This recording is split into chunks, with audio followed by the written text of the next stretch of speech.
Hey guys, it's Angie Bell with My Fairy Treasures. Okay, you guys, I'm coming at you today with some more Sharon Green techniques. I love her for this art journaling thing.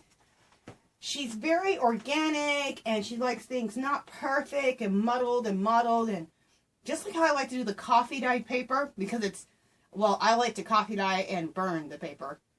And you get a nice, really neat, shabby, vintagey, mottled look. And her techniques are like that with color, and I really like it. So I'm going to show you a thing that's called, she calls it something, but I'm going to call it a blotchy mess. It's everything you would never do, and you throw in the garbage. But you need to start thinking differently, like thinking, okay, blotchy could be kind of cool. Okay, so what I mean by that is, I'm going to show you some cool pages that I just got done doing, what I'm talking about. All right. Check that out. See how it's, I'm going to make sure I'm in frame. See how that looks blotchy? Okay. I think that looks cool. Like, I like blotchy. Okay. Look how cool it looks. It's blotchy and it's bloomed. This one didn't do it very well. Some of them don't blotch or bloom very well. We'll call it blotchy blooming. Okay, there's another one. Love. There's another one. And these aren't quite dry, so they're going to change a tad bit once they fully dry. Okay, if this interests you, now these blotchy, bloomy things, she says, don't worry about what you're going to use them for. She said, she did a big, huge box of shows. They were done by the end of the year. If you art journal, you can use them in your art journaling. You can use them in your scrapbooking. You can use it as a journal page. You can, I mean, you can do so much stuff with all this. You guys can cut these up, and if you, well, this is just on book page paper. You can cut them up if you can do this on some cardstock, and then cut them up and use them in our pocket pages. Make your own paper for pocket pages. Okay? So I'm going to show you guys how to make a blotchy mess. I love it! You can use all kinds of paper. I'm going to show you really quick. You can use, I'm going to use some of this too. I'm going to show you. I'm going to use ledger paper. I'm going to use book pages.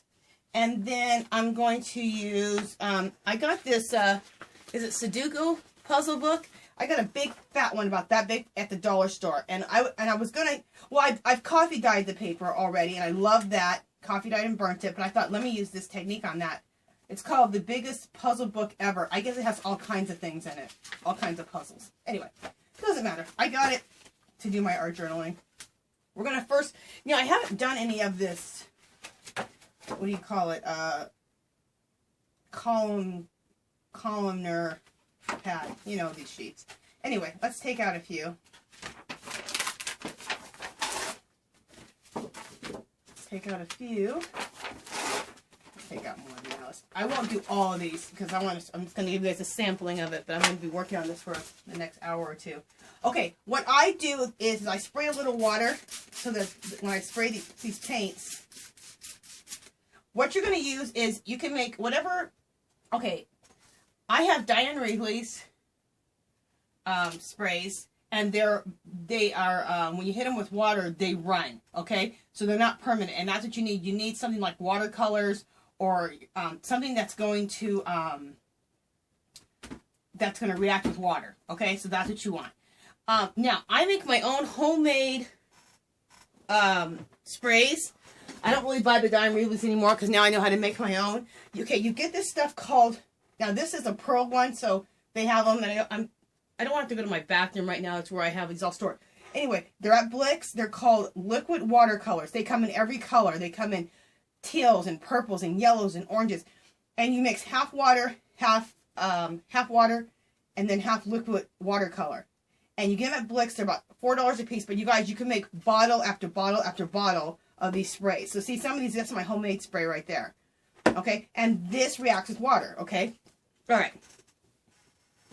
So, and then that way, because when you're binding, you don't want to do this with your Lindy's. I don't even know if that reacts with water or not.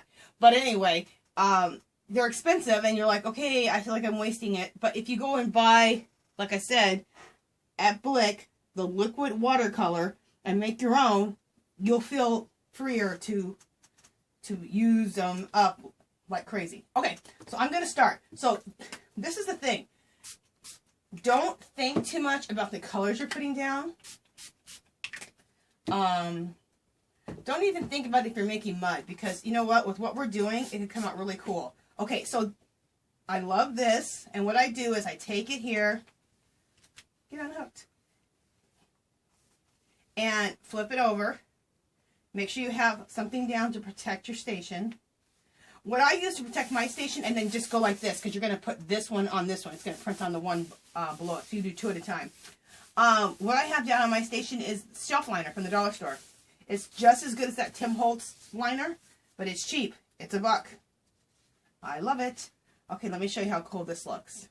Look how cool that is. Okay?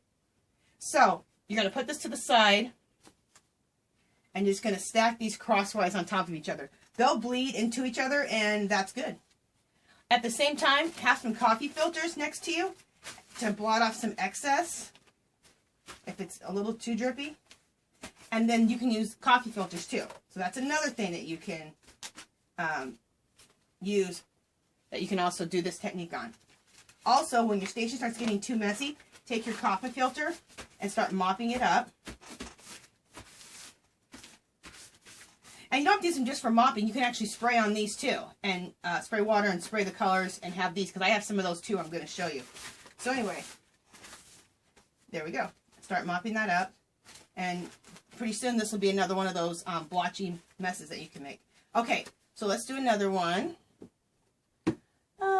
Let's see what colors I want. Like I said, I'm sitting here thinking. I'm not supposed to be thinking. Just start spraying. Oh, spray water first, because you want this to be, you know, you want it to model and run together. So you'll need a little water. And we're not worrying about pages buckling. You want buckled pages. It adds to the whole thing. And what else am I gonna grab? I don't know what this is over here. Okay, as you guys can see, I like these magenta colors. Okay, so now I didn't realize these are kind of stuck together here. Okay, again, turn it over to the bottom page, and this is nice because you get to do 2 pages at a time. Love it. Hopefully you guys are seeing everything. Okay. Again, love it. Look how cool that looks. And with the lines from underneath it, that looks really cool. And now you have to let these dry before you do the next step I'm going to show you. But if you want to hurry up and dry, of course, take it to the oven at 200 degrees. 200 so you don't burn it. And you can dry them a lot quicker. Like I have a bunch in the oven right now. Okay, I'm going to mop up my mess with my coffee filter. Alright, so I'll finish these later. I want to show you guys another one so you can see this effect. I'm going to do some book pages real quick. Okay, let me get some other colors. Okay, we need water.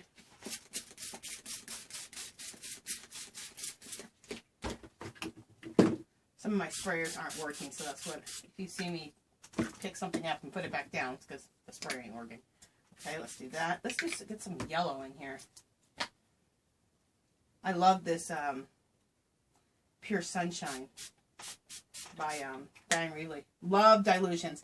Look at her, look up Diane Reevely and Dilutions, because she has some awesome techniques. Very organic like this. Okay. Oh, I forgot to spray water before, but we'll spray water afterwards. Doesn't matter. Okay. And let's pour that one on top of this one. Go like this. And we'll see what we get. Oh, I love it. Look. So pretty. Okay. Let's do spray more water. I love the book pages. That's probably one of my favorite. All right. We're going to do that. I'm going to do a little purple. And we'll do some blue. This one's going to be really cool. I love it. Okay. Turn that over. All right. There we go. You guys see how this one turned out? Oh, I love it. I just love the richer, darker colors when I'm doing art. Look how cool that is. Love it. And you're just going to put them over on a side table somewhere and just do them cross-hatch like that. And if they bleed into each other, perfect. And she calls those bleeders when they bleed into each other. So, no, there's no wrong or right here. Okay, again, I'm going to use this to clean up. And this is something I thought of, because she said that you can also do coffee filters. And I thought, well, why not use coffee filters as your cleanup? That would be kind of cool. And they have some tutorials on coffee filter flowers, and I've made them. I showed you guys those. Those would be really cool to make out of these coffee filters. All right, this one we're gonna call this one done. Look how cool that looks, and that's just all from picking up the mess. We'll start another one of those. I just put like 4 or 5 together. So clean up this mess again here. Okay. Now, I want to show you how it looks on that puzzle paper so you can see that effect. Okay. Let's check out this effect. Let me make sure that these aren't stuck together.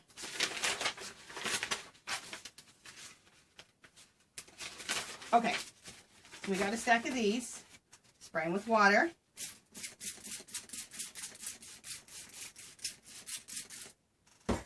And everyone's like, I'm sure people are asking, is this messy? Yes, it is. Oh, I put this this priority board box back here so that the overspray gets taken up by that. Because otherwise, you can start spraying stuff you don't want sprayed. And that would suck. Okay, and here's this color. And I got the yellow in front of me, so I'll go with a little of that. And whatever I pick up is what I'm going to spray. And that's probably the hardest thing for me is like not planning, because I'm like such a planner of what I'm going to do because I don't want to mess up. But there's no messing up here. The freer you are about it, the better. The better things turn out. Okay. And wear clothes that don't matter because things can splatter on your clothes. Okay. Oh, that's cool. Check out that. Love it. Now this one didn't get enough on it. We're gonna go with it. Go with it. Sometimes you think, oh, I don't like that, and then after it dries, you're like, you love it. So, okay, let's use some of this color. Oh, that's a cool color. Love it. We'll use some of this. This one goes crazy. It has a weird sprayer on it. It sprays everywhere. And let's throw some purple on this with this. Make that look pretty. Okay. Again. Take this down to the other one. Bam, bam. Let's see. I love it. Check that out. Okay. So, I showed you guys the technique. Now I'm going to show you how to make the blotches. Okay? So, let me clean the mess up with my towel here. I'm even going to add a little water to this. Get a little bit more interesting on my coffee filters. And I'll show you guys how those turn out sometime. I'm going to make some coffee filter flowers with these that have been all painted up with this watercolor. Okay. And that's probably, yeah, this one's called done. We'll just get rid of that one. Okay, now this is how we're going to start making the blotches. Okay, so let me move my paints aside. I'm getting surrounded by watercolors. Okay, this is just a little milk bottle. I love this little milk bottle. I got it at a thrift store. Anyway, that's not really what matters.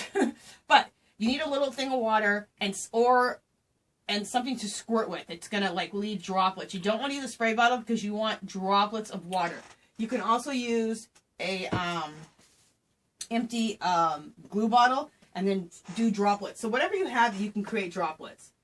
We're all creative people. We can find something in our craft room to make drops. You can even just splatter with your hand. Okay? Just take the water and go like that, which would be kind of cool too. Okay, so I'm going to use this, and all you're going to do is you're just going to start laying drops. You want to make just big old blotches. Random blotches. Like, you know how this is a mistake. Like, if you had something and you spilled something on it and then it's all blotchy. Well, that's what you're trying to create. Like you just spilt something on something and it's all blotched up. Okay. Now, what I do is I always have a paper towel roll whenever I do crafting anyway. And I don't want these water droplets to really run into each other. And they can after a while. I want them to dry up right afterwards. And just, well, not dry up, but just take your paper towel and go like this. Paper towel roll and go over it. So that they don't run into each other. Because you want the blotches on the paper. Okay. So let me do that again. We'll go on that side.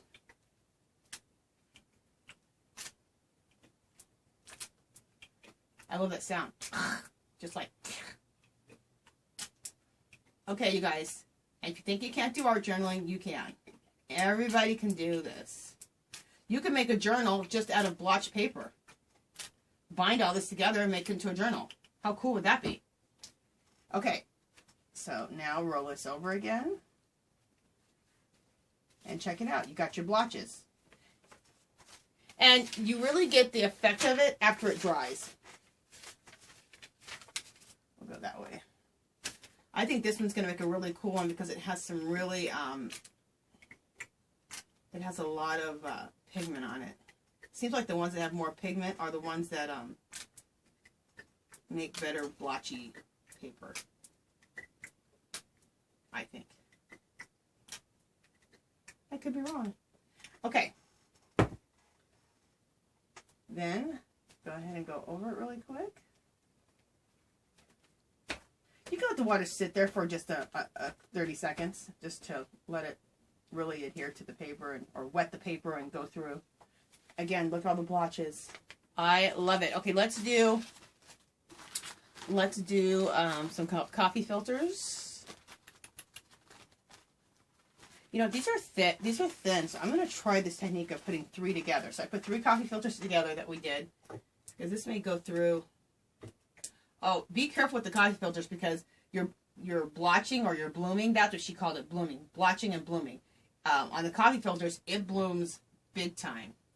Way bigger than paper does. So maybe like 3 splats at a time, because otherwise it's gonna just all mesh together, and you want to see the distinctive areas. Okay, and that worked on all 3 of them. Okay, so you can do 3 at a time on the coffee filters. Okay, you guys, that is it. I just wanted to show you how I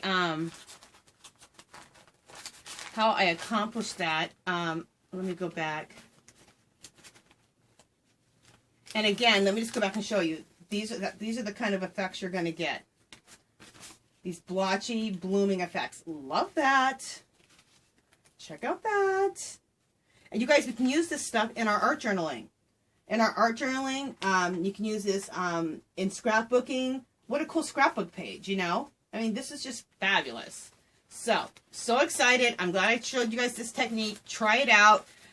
Go see Shannon Green's station. She's awesome. She has so many great ideas. She's always experimenting around, breaking all the rules, doing what you're not supposed to do, and it turns out to make fabulous art. Okay, you guys, if you haven't subscribed to my station, I'd love for you to do so. If you can give this video a thumbs up, that would be great. For those of you guys who don't know, I have an Etsy shop. I sell metal embellishments. They're very vintagey, antique-y, shabby chic. It fits almost any really style. The prices are good. There's probably nothing in my store that's over $2, and you get 5, 6, 7 pieces in each bag. So check it out. It's www.myfairytreasures.etsy.com. I'll have that link below. I'll have Sharon Green's link below. And you guys have to try out this blooming, blotchy, making paper technique. Okay? All right. Talk to you guys next video. Bye-bye.